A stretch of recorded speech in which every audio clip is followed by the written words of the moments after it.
Mbote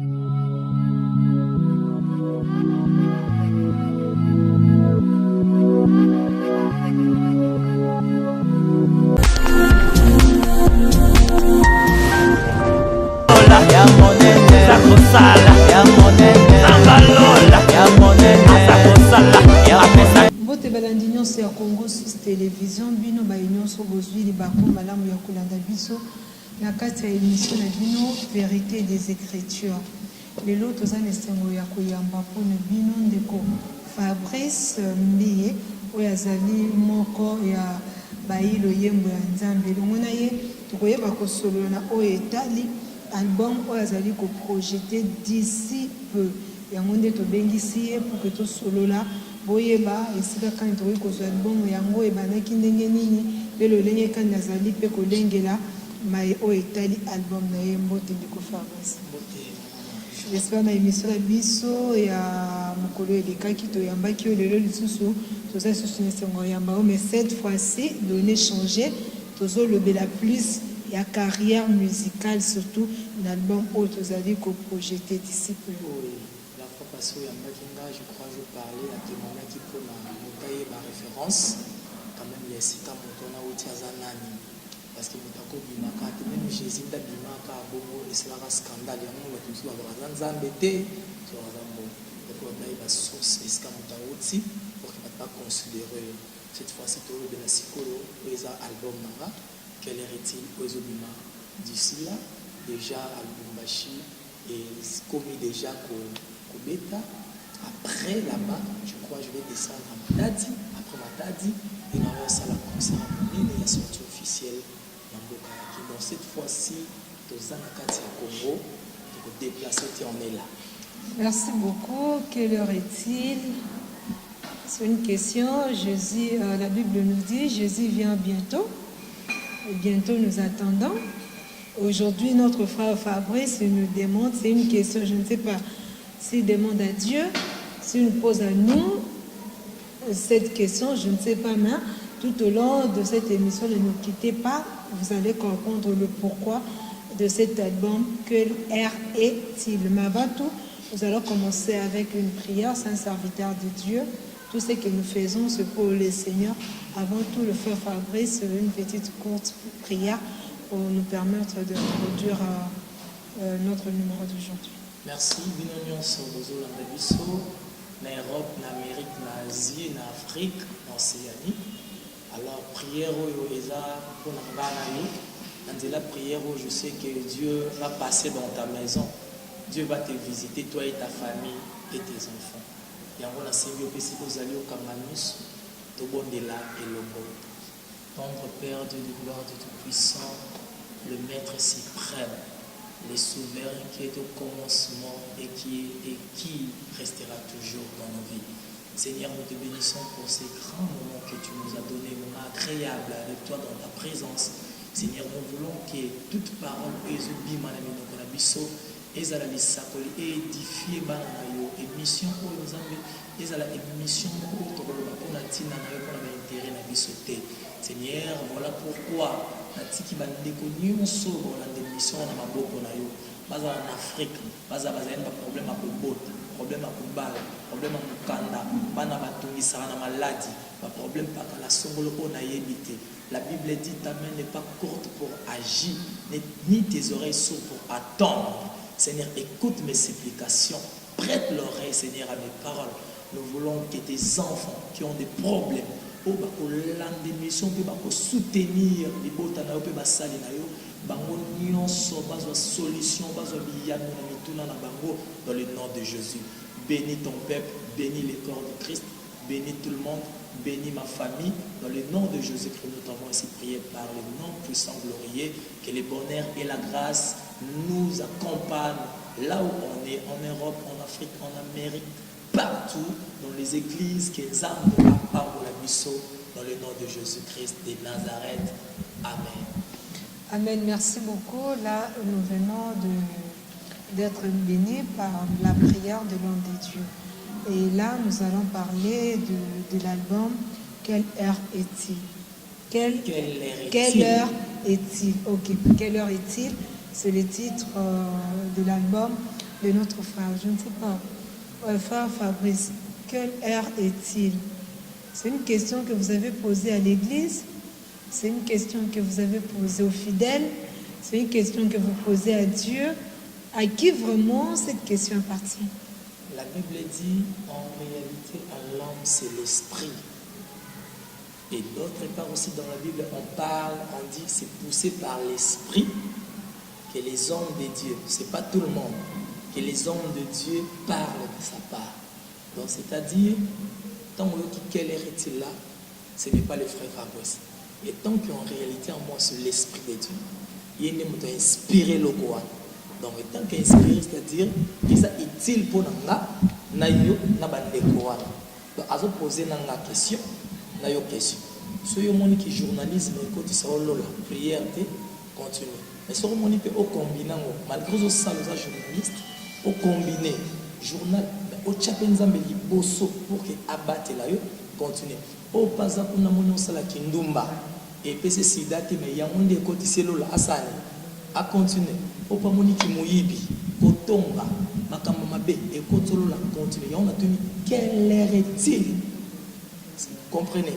Donc, c'est-à-dire, quelle heure est-il? On a zangati. Donc ça on peut comprendre bien, c'est le Saint-Esprit qui interpelle tout le monde. C'est le Saint-Esprit. Dans les choses de Dieu, ce n'est pas des choses physiques. Les choses de Dieu, ce sont des choses divines ou des choses surnaturelles.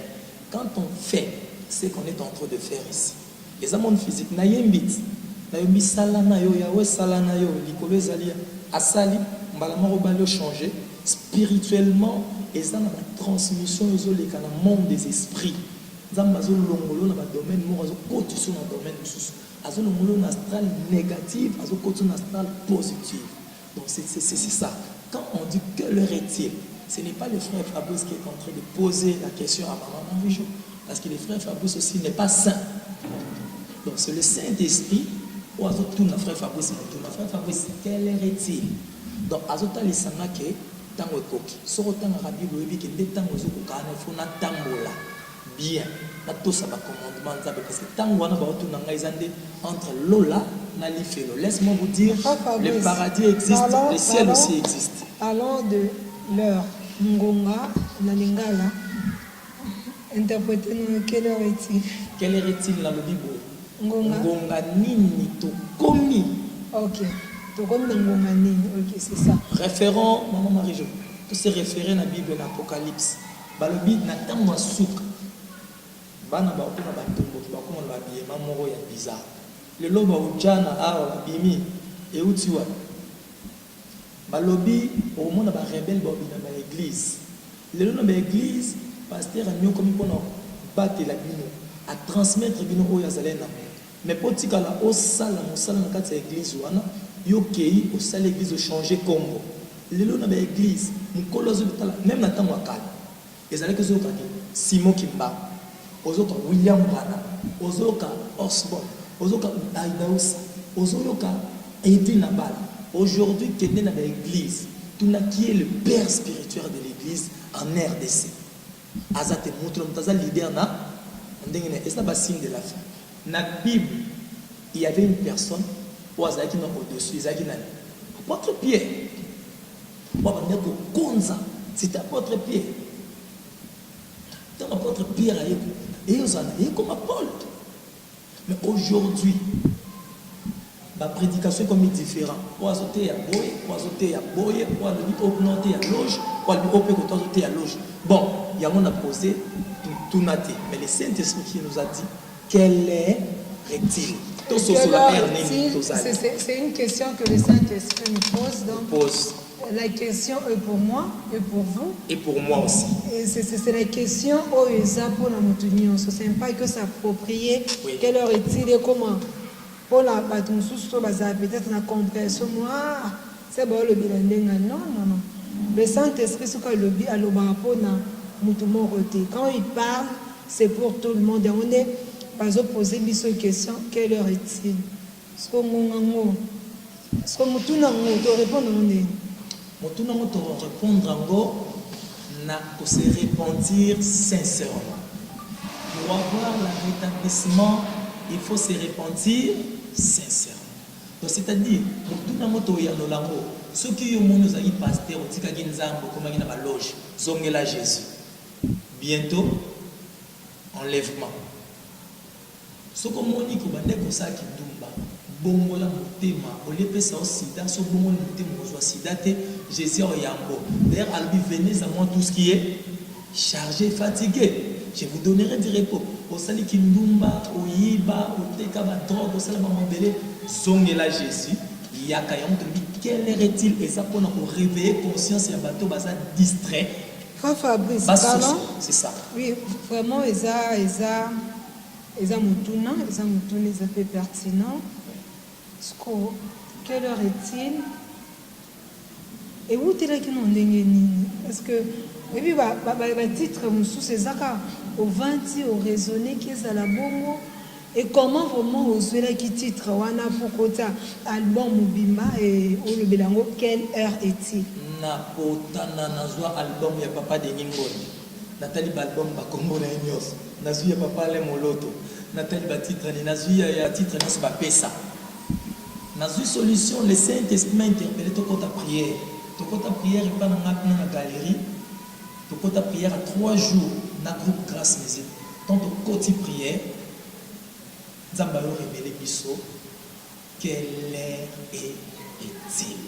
Il y a un moment où il a gloire à Dieu et écoute sa voix, mon réjouis-toi, venez au Père Jésus, oh, vainqueur, corps et toute la terre chante en son honneur. Venez au Père Jésus. Tu vois, donc venez au Père Jésus. Moi, il n'y a pas Jésus, atika la nuit soya maté. Ce qui oye pas Jésus, ko ya te kengai na lata ka bien, na na te ya ka bien. Yé na za maître, na na ba na za insuffisant. Donc on soit insuffisant, on soit pas Jésus au akoka, azo batsanga ba capacité du jour au jour, nazo mata. Donc tika orgueil. Tika qui masumu, tika kukosa bana na nzambe, oui, oui. Alors, pour préparer le royaume de Dieu, il faut que tika kolandaye. Et cette question au Saint-Esprit a fait qui pour que poser. Mais à chaque question mérite aussi une réponse. Oui. Quelle heure est-il? Pourriez-vous nous expliquer heure haute aux alentours? Bien aimé dans le Seigneur. Et puis, maman, toujours, dans mon temps en haut, la Bible dit, réjouis-toi. Mais sache, il y aura un jugement. C'est-à-dire, ceux qui ont l'obéi, ça les locaux, moto a l'ami ma déçu, ma déçu, ça qui n'ont pas. A tché so souka ma déçu ko lemba. Et beli ba tché na sani ba lié. Nous sommes de pèlerins. Donc il y a un moment où mon kilo to mona oyo to za suboité to mona na suna yote lobi pele mususu yo enlèvement écoute ote mais yo o mikufela yango na lobi mikufela na masumu mama le paradis existe l'enfer aussi existe souwe na nga frère Fabrice biso nyonso ta monde entier to kota lola voilà pourquoi la salle appelle Ngonga oyo ezokoka. Bientôt Jésus revient. Parce que c'est écrit dans la Bible.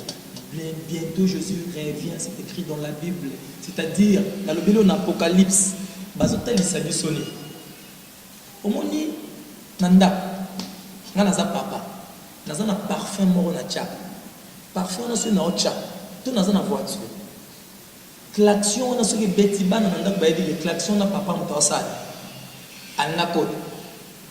Parfum n'est l'équipe, c'est que papa zanda. Ce qui va dire que nous le parfum n'est pas papa. Parce que biso ba auto ya mba Jésus. Tout le monde a marambo et ça physique. Mais tout le monde a marambo ça dit tu vas spirituellement nous communiquons déjà avec notre maître. Il nous dit préparez-moi mes enfants. Bientôt j'arrive bien mon monisiko on appelle la télémi tant ya na ba papa na nzela na ya bomola ki motema. Tout est la mariage, tout est la bongoté, tout est la maramamokilité, mais cherchez premièrement le royaume de cieux. Oignon sequoia, Yango moni tolobeli quelle heure est-il? Bientôt avec confirmation, Jésus reviendra. Azoya bientôt, tout bon l'ami, mitema. Merci beaucoup. Et na quatre albums, oyo tunami toza combien de titres na quatre? Na quatre albums, nzembo déjà bolanda o elboso, eza assurance. L'assurance wana tolobeli l'assurance. L'assurance c'est quoi? L'assurance ne trompe. Non, c'est l'espérance qui ne trompe jamais. Ok. Oui. L'assurance. Maintenant, l'assurance qu'on parle, c'est l'assurance de Dieu. Nayendi place non olbi. Papa sondi lopango monyango assurance. Ezazoke. Abengi banana ye héritage angolo. Frère David Mateo. Bala. Assurance angoyo. Si manipolo papa koi malade. Likambo ya somo papa kufina ye. Bande kwa papa babimi lopango ndeko na biso. Bakoki banali banda bakomi bafazo. Babandi lisusu koluka bisika kolala. Lopango eza assurance ete. Assurance à solo. De Jésus. Merci beaucoup. Donc papa la qui sabana yo Jésus. Ato kufi ozala décidé ba telenganate. Na papa kufara na la libanda. Mais banda na Jésus. Lelo je suis guéri. Nazo vivre bien. Problème à mon tout. Twimbai. On a c'est comme si une chanson. Pas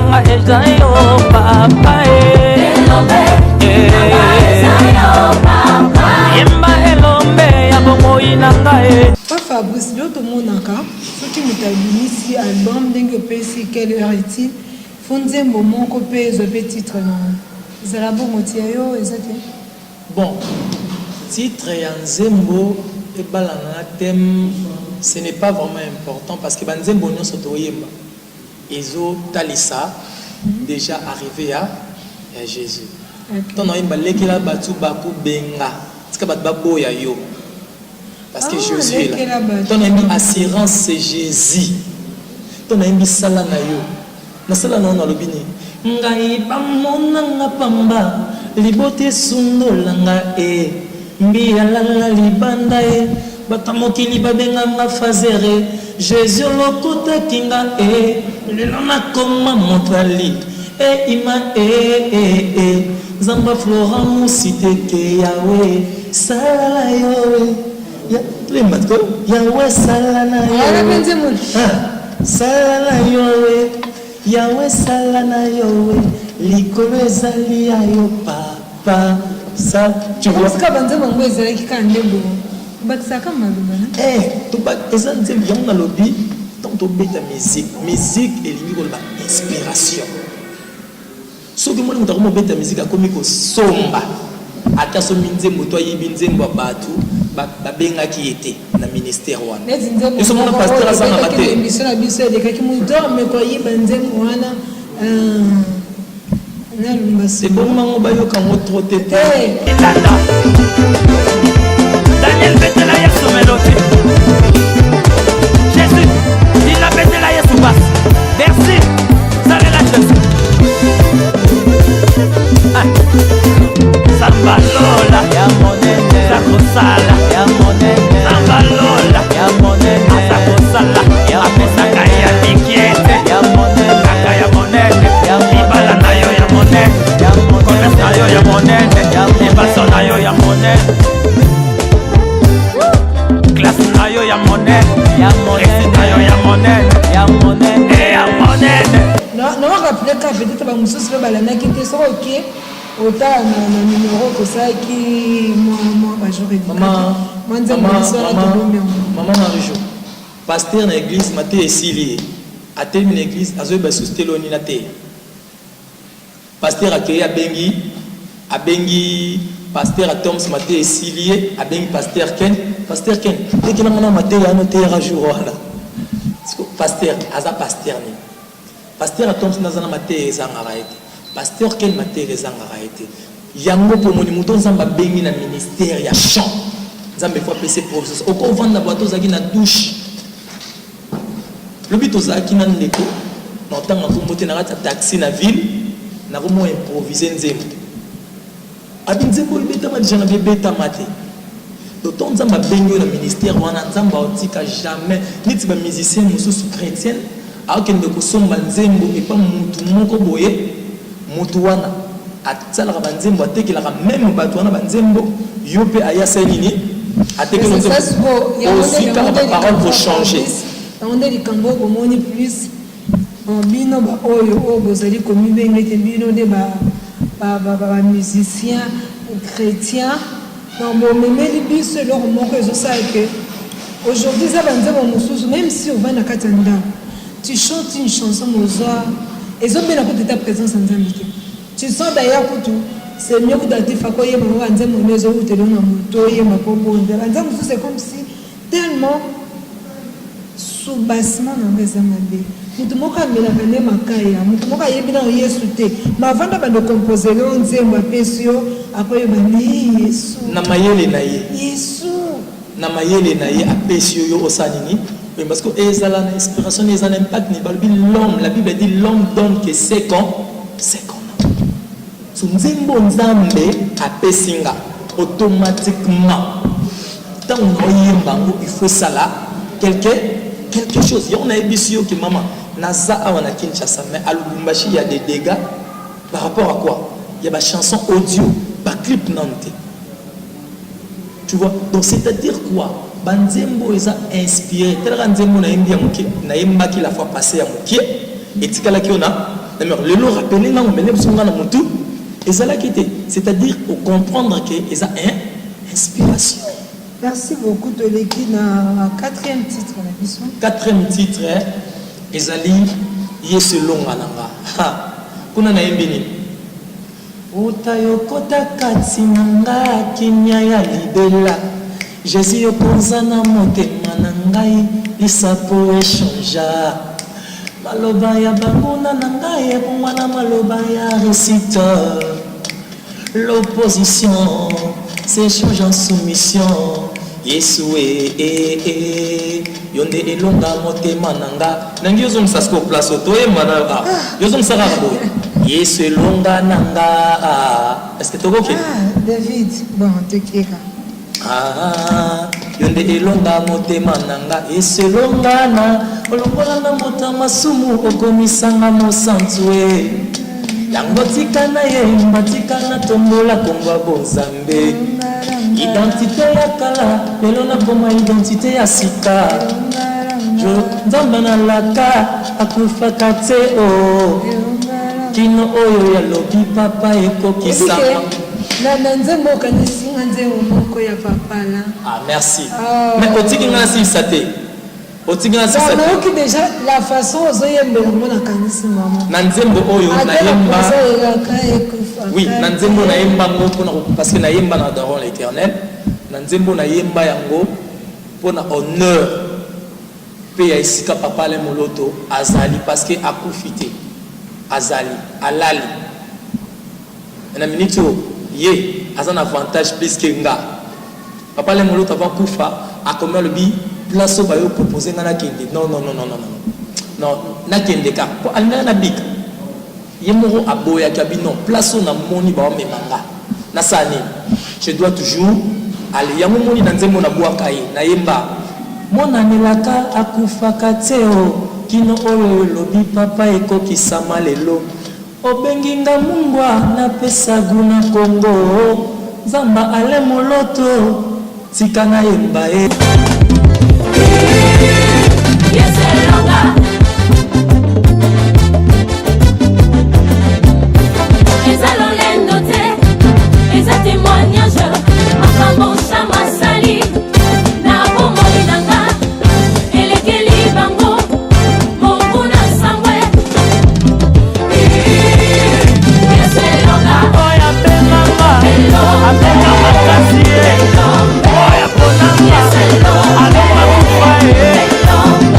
Yes,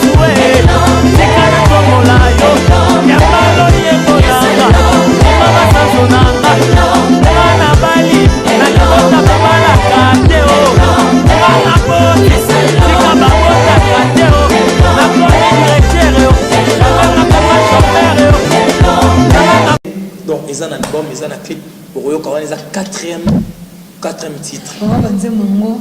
Ça va soko yoki oyo. Mususu yo ba examen kanisi ti mususu wana elekinzo kande nyonso eza nkaka esika moko. Merci, c'est ça rôle et inspiration. Cinquième chanson, eza il est parfait.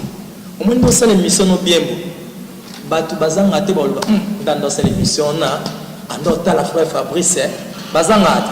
Même si le frère Fabrice n'andota la voilà, ce sont des tobiges et des ambales. Hein?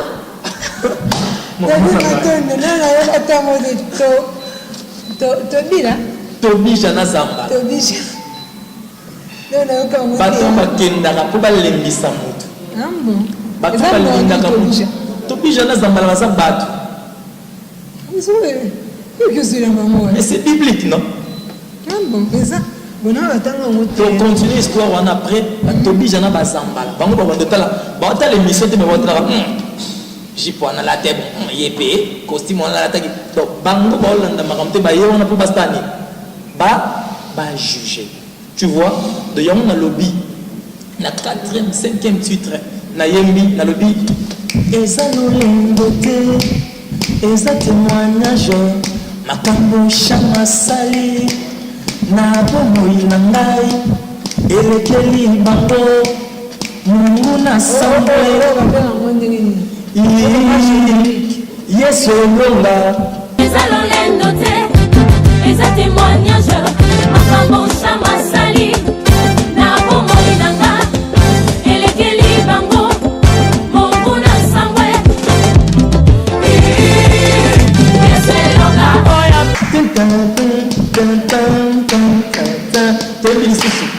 eza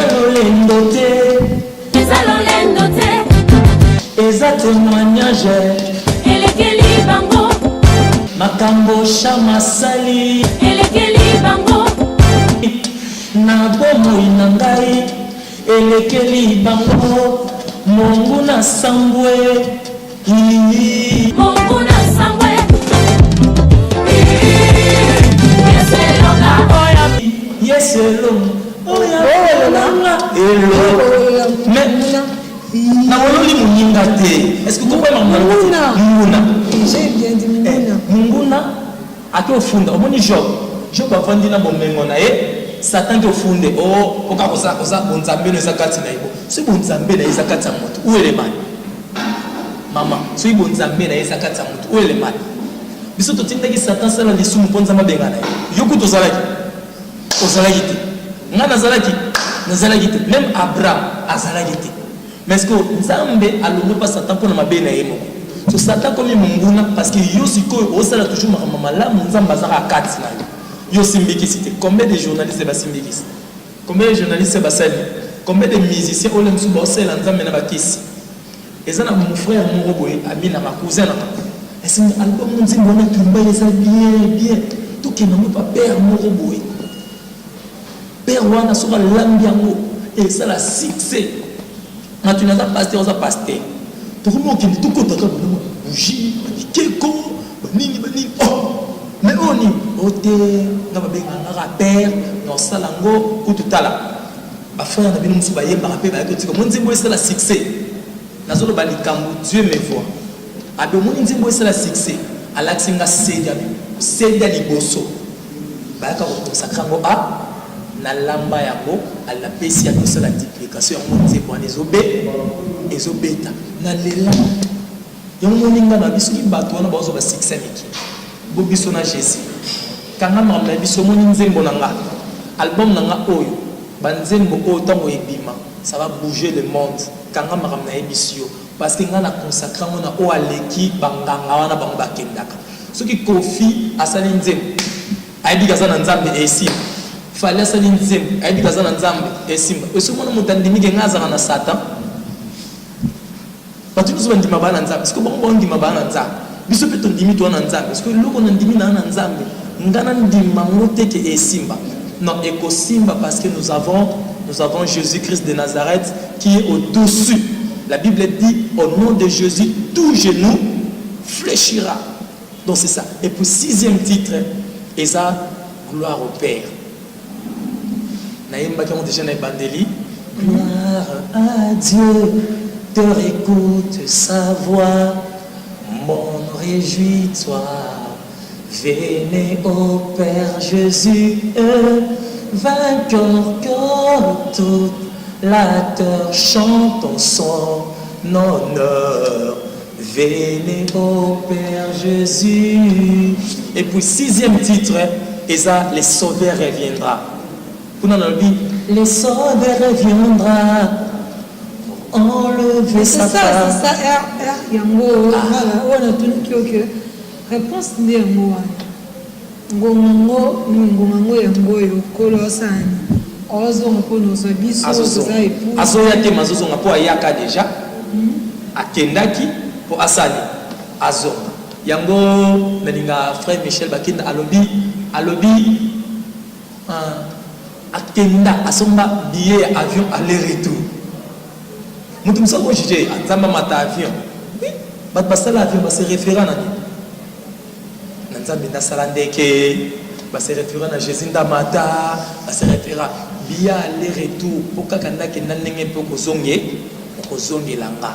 A kozonge la yo po ozoto saye. Mais ce que couture na masumu, a zonge l'autre on te le dit, quelle est-il? Les sauveurs reviendra pour enlever la femme.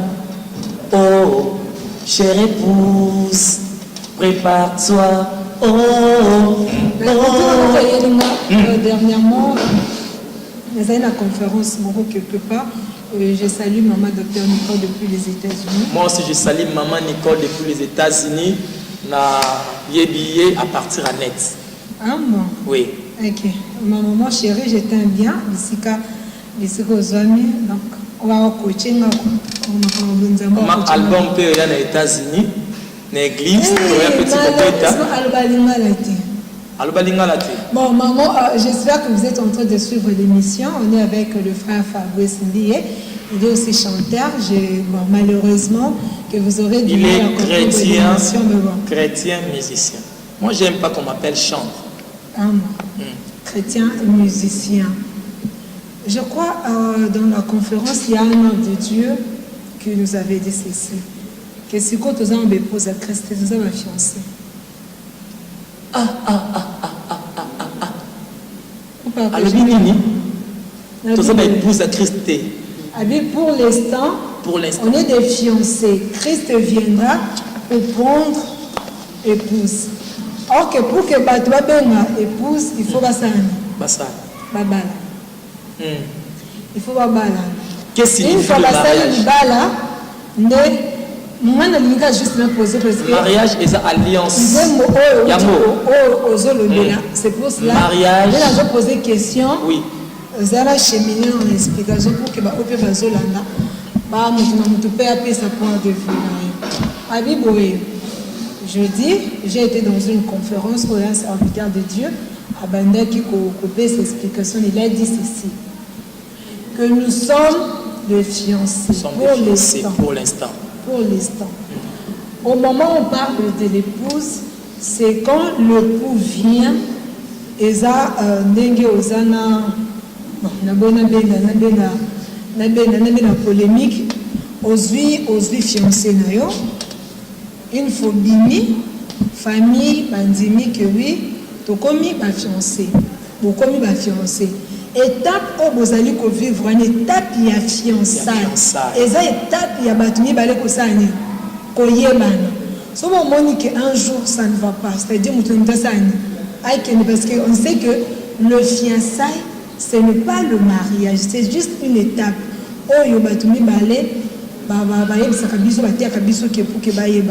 Et c'est le moment où nous sommes des fiancés de Christ. En ce moment, que notre vie et se comporter malin pour que un épouse a la vraie épouse. Vous partagez aussi. Non. Quand le pasteur prêche comme ça, permettez-moi le terme, s'il n'est pas dans de loge, c'est qu'il est à côté. Dans le domaine de Dieu, étape et fiançailles à la rater. Quand on parle de fiançailles, tout le bani, et ça étape mon ozotala. Et que simba, tu es que simba te. Aibi ko lamba, tu es bi olamba te. Vrai ou faux? Maman, yo za moi si. ngana bimeli yo to solo la pe dans discours entre ba iman ngana bimeli yo to lingani de to lingani ngana lingo yo po lingi ngati ngana otala bizaleli na yo pozo sani ota bizaleli na ngati parce que Jésus soit sa fiancé yo pe ota bizaleli ne ce que to Jésus a sali faute na scène na tiki ngapi na otala bizaleli ce pays koto épouse qui est l'église à sali faute na tiki Jésus ne laissera jamais son église. Jésus et son église basa un. Jésus et son église basa un. Quand on parle de l'époux et l'épouse, c'est la divinité. L'église, ce n'est pas l'hangar qu'on voit ici. L'église, ce n'est pas les instruments qu'on voit ici. Mais l'église, quand on parle de l'église, c'est Christ. C'est-à-dire on parle de la communion que nous avons fait avec le Christ. La communion, l'alliance là, où est sangué si bisona Christ. C'était quoi? Ce que ça fiancé, c'était quoi? Andimi kosani, okufela yo. Andimi okufela yo. Donc c'est-à-dire tant okufela yo, abali yo. Est-ce que vous comprenez? Merci, non, c'est qui? Je crois que. Il y a David maintenant qui me signale que. Oui, papa David a perception d'une idée. Parce que c'est très important, les gens doivent écouter ça. Ma soeur. C'est un sujet qu'on va parler prochainement. Merci. J'aimerais bien préférer les arômes dans mon assiette. Parce que j'aime bien partager de ce sujet. Merci, mais bien aimé dans le Seigneur, tel que tu es là, aux fiancés à Jésus.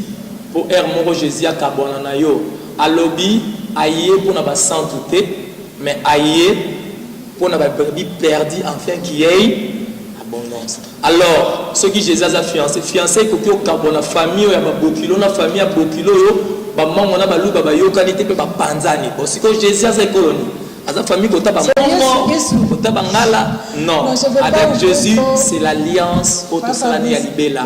Je ne veux pas ouvrir trop de parenthèses sur ce sujet parce que c'est un sujet qui est très capital, je crois bien prochainement, même vous qui le suivez, aux pasteurs, c'est un sujet très capital.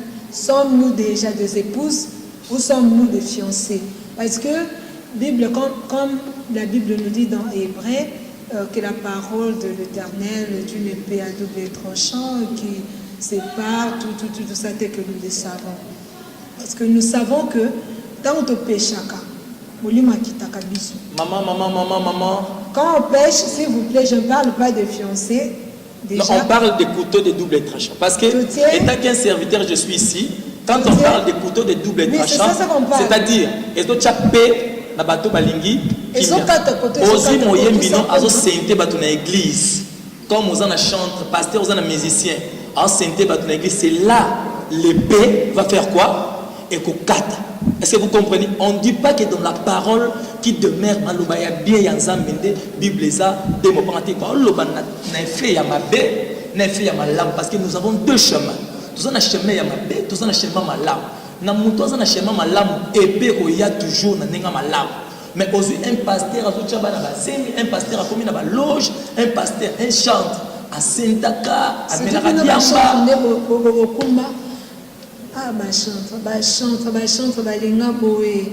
Bon, de toutes les façons, nous avons chantre surtout du Cambo bino bolinga mbongo. Photo le bela Cambo de ce sens. Bato baza conférence ba ben soya ko yemba. Ba peso descend. Au moins les amis qui ngaka mine. Non. Tu dis que Bible solo ba que tozana gratuitement. Tu peux ça gratuitement. Tu dis que les appels musala pour se déplacer, ils ont moins d'énergie. Maintenant, tu vas essayer que ta maman soit papa, frère Fabrice, tous en ma journée dans biso, ce qu'on a louer la gloire, nous ces apôtres. Des fois, tu nous caraqué, tu vas foutre biso, que nous allons foutre à biso. Yes, nous allons foutre. Et les cacao, Ngai, à ton moment, en États-Unis, ou bien en France, foutre l'anga billet na yo, na roya, il y a les retours na roya. Na kosengo cacheté c'est mutaroya fouter les billets c'est ngabe nganga na roya et puis na roya ka koyemba te mais na yena milimo ba tu pesa nini et biki to gagner ba am nzambe pe azui lokumu biso to samsalo pona mbongo te to sala ngo pona lobby na livre des souvenirs. Ça me tombe au fond là. À mon ami Salam Alam Auto Saini. Merci. Merci beaucoup Fabrice. Tokomi na suka ya numéro na biso za deuxième fois. Biso koyambayo na quand il y a émission na biso la vérité des écritures et mot de la fin. Un mot de la fin ezakara que bana nzambe na sepeli na émission premièrement makasi na sentir na fongoli bouton, c'est-à-dire que na sentir moi chaleur, mais vraiment maman Marie-Jo ko bana musala na obo c'est bien. Mot de la fin na nga ezali que album Nabino, quelle heure est-il? Ezobima, d'ici là.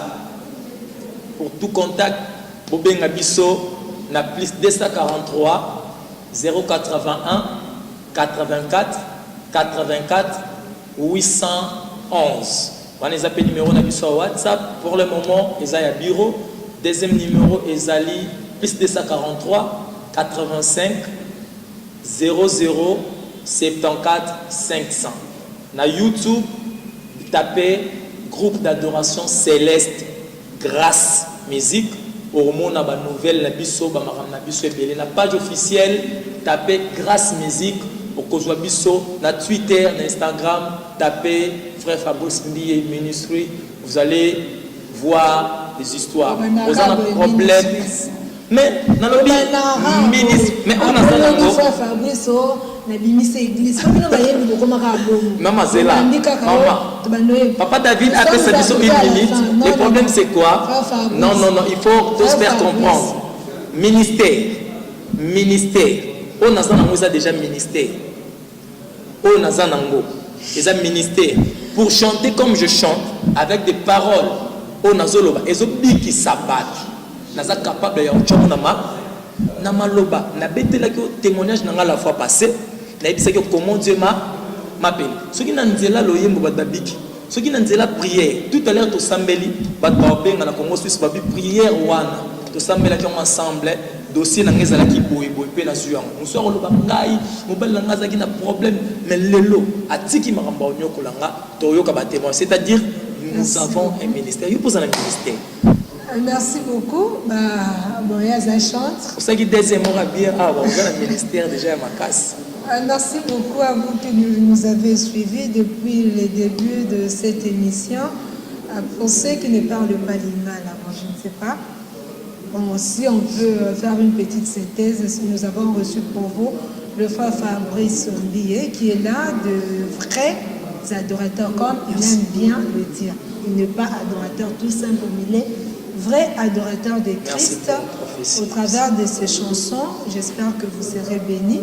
Si vous voulez le soutenir, je crois bien qu'il a déjà donné son numéro, que vous pouvez l'appeler à tout moment pour lui soutenir parce qu'il a aussi besoin de vos soutiens. Merci à la grande équipe de Congo Suisse Télévision. Derrière les caméras, je vois David Matondo et Goloa Mayala. Merci à notre superviseur Papi Lukongo et à notre chef Bosse Simao. John, depuis quelque part, que le Seigneur vous bénisse. Quant à moi, je vous retrouve très prochainement. Et bien avant, nous allons prendre une petite chanson qui va devoir nous séparer. Cette fois-ci, moi j'aimerais aussi bouger. Hein? C'est vrai ça. Oui. Là, nous allons danser avec Il est parfait. Là, j'en profite. Mamie, en Suisse. Micheline, Michivadan, Afi, Géraldine, Baïget Ngalula, na RDC, pasteur Nyons, pour soutenir Arabiso, apôtre Fofana Poyo, apôtre Oseni, apôtre Zama, Nyons sont Zambe vraiment, Apamola Binopuna, soutien pour Bananion soit grâce musique, et puis Congo Suisse Télévision, Obozo Yambabiso, na ba surprise Nyons Solibota Nzambe, Zo Bika Nanzela Nabino, Nzambe, pourquoi pas à multiplier Congo Suisse et comme à par-ci par-là. Dès que machito iba que musu ezakuna. Dès que boy eza musu ezakuna. Congo Suisse toke non. David Matono. Donc ne pour que to faire vivre maman en live. Ah bon, nous saluons ma chérie, vous aime bien là je peux aussi ma grande sœur chérie. Nous sommes là qui dans le machin qui nous vend là. Je t'aime bien ma grande sœur chérie Malou Josso ainsi que son mari. Je vous aime bien. Nous allons prendre la chanson. Il est parfait. Il est parfait. Même si, bon, on a un refrain. Un refrain. On a un refrain. Puis ça, on a un refrain. Il est parfait. Ok. Il est super. Incomparable papa, son nom c'est Emmanuel. Yesu elonga, eza lolendo te, eza témoignage ya makambo tya masali na bomoi na ngai elekeli bango Mungu na sambwe. Yesu elonga oya ponanga elombe elombe ya benanga elombe mobaloyo mokunzi molonge. Yesu il est parfait, il est super, incomparable papa, son nom c'est Emmanuel. Yesu elonga Samba potre mbala, samba potre fofana mpoyo. Jupes, aïe aïe aïe aïe aïe aïe aïe aïe aïe. il est parfait, il est super, incomparable papa, son nom c'est Emmanuel. Yesu elonga Jésus.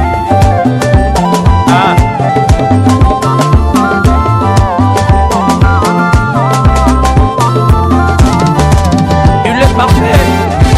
il est parfait, il est super, incomparable papa, son nom c'est Emmanuel.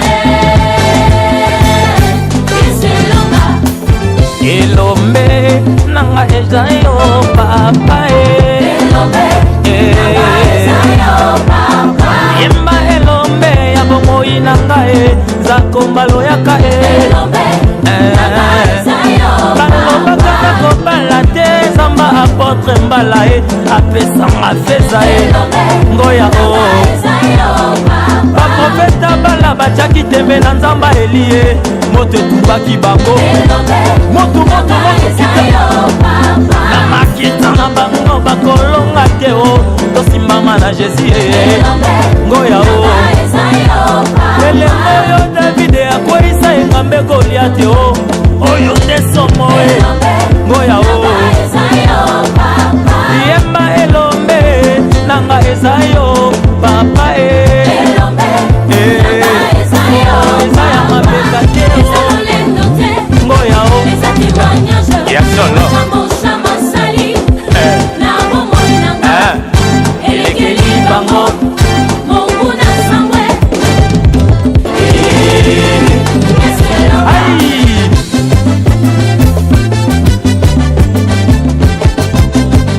samba site beteleo eza ya mapeka te ngoya o ya solo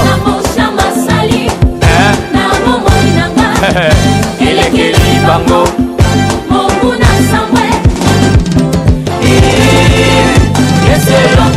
alekolanga makambo omona oya ponanga alekolanga na makambo omona nzamba lola bakomi kofika bakomi kotongo na bandi kimia nayebi kozala naza na elikya ata na butu ata na moi simbama na nzambe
des instruments bina na yo moto apekisa yo te oza na chambre oza na mutuka ozala wapi oza na nzela ozoka nzembo bina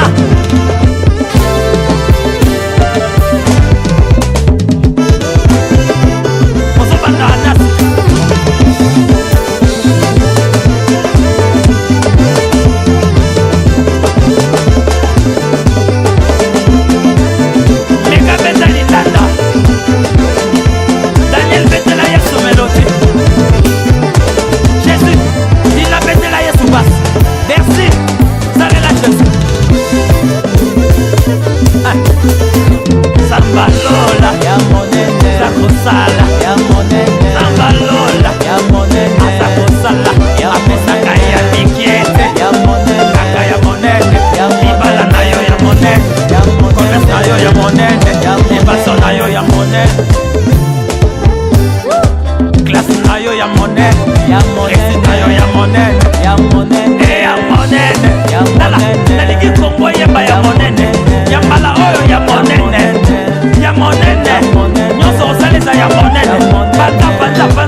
Zamba monene, Zamba Dela Mozama.